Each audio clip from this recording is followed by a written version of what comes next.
Hello, this is Nick. You can find me at youtube.com/Ncinsfl. Today we're going to be giving you a review of the iPhone 3GS. I've had an iPhone before, so I'm kind of new to it. I must say I'm absolutely blown away. I'm impressed. I had the Omnia, I had the Verizon NV Touch. Nothing compares. I should have done this a long time ago. The thing is, I'm not really a big Apple fan as far as computers go. Just to point out some of the features here, this new phone versus its previous model, the 3G, this phone has a 3 megapixel camera. You are capable of taking video now, and it's real simple. I mean, all you have to do is just slide this thing over, and now it's in video mode, and slide it back, and it's in camera mode. Very simple, very simple. It has an autofocus lens. Now, just some of the downsides about this this camera and the lens. Like the other iPhone, you need a lot of lighting. If you're taking low light video, the quality is going to be horrendous. As far as pictures go, you can kind of get away with a little bit of low lighting. It'll kind of work itself out, but they should have put like a designer lens or something on it. All in all, for what it is, I'm pretty satisfied. Another thing about this is it has a copy and paste feature. It's just like a computer. Basically, you go on, you select after the text that you've already wrote, you tap it again, and then it'll come up. It'll say either select or select all. If you do select, it'll copy the text before it. If you do select all, it'll copy the entire line. Do a copy, go into another application, and do a paste. Pretty much how that works. Let's see what else. Bad thing about this new phone, gives you only 5 hours of digital talk time. Now, I don't know what the 3GS has to do with the digital voice, but the older model, the 3G, had 10 hours of digital talk time, so very, very considerable difference. Now, as you can see, this phone eats a lot of battery. I'm going to hold this up here. I have 54%. Can't really see, it kind of looks like a 6, but that's 54% of my battery life. It's 6:14 p.m. July 4th, 2009. I took this off the charger at 12 noon. So in 6 hours and 14 minutes, I've ate up 46% of my battery already. Other than that, I mean, there is a heating issue. I noticed it, and I went online to find out. It seems like some of these are overheating. I experienced this when I was using the 3G feature. I was on MySpace and Twitter first, then MySpace. I was checking out about 15 different profiles, and in about 10 minutes the phone got hot as if I were on it, talking for about an hour. I don't think that's normal, so basically I just kind of exited out of the applications and let it cool down.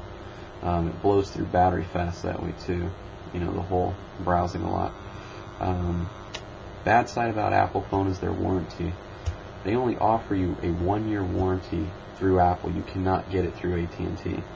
And what that covers is just software and mechanical defect. Now, if you do anything at all that causes this to break, that's on you.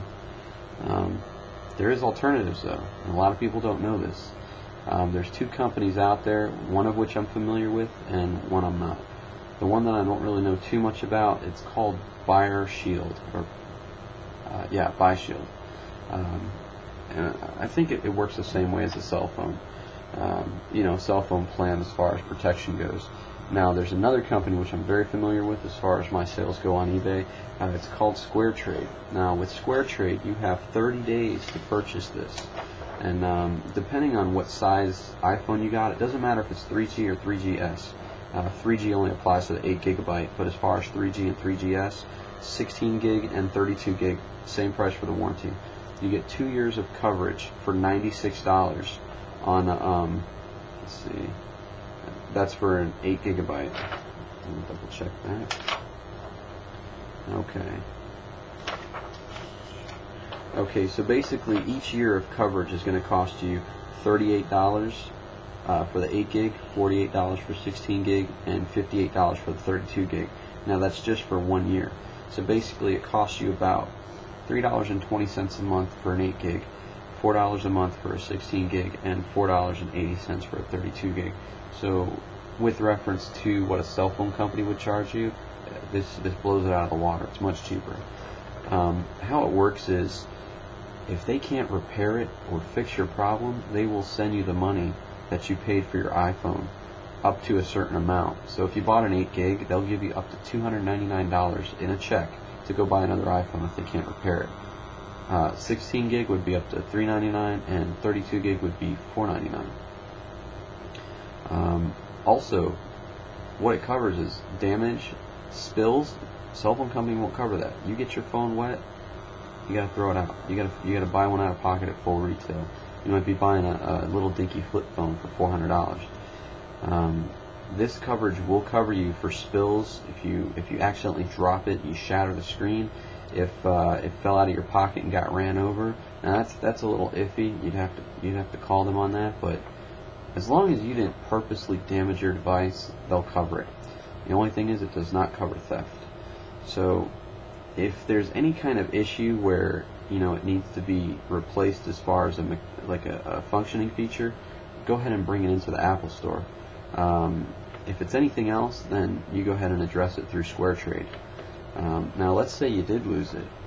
Now, because SquareTrade doesn't cover theft, you can go ahead and tell them you want to cancel it. They will prorate the amount of time that's left over and give you a little bit of a refund there. So that's always a plus. Other than that, I mean, I'm really happy with my phone. You should definitely get the warranty. I'm telling you right now, I know a lot of people that have iPhones. My friend Stephanie, she had it for about 4 days. Her phone rang, she pulled it out of her purse, it slipped out of her hand, screen shattered. Brought it to Apple, Apple laughed at her. She had to buy a new phone. Full retail. So I hope you enjoyed. If there's anything you have any questions about or any concerns, please write me or leave a comment. Thank you.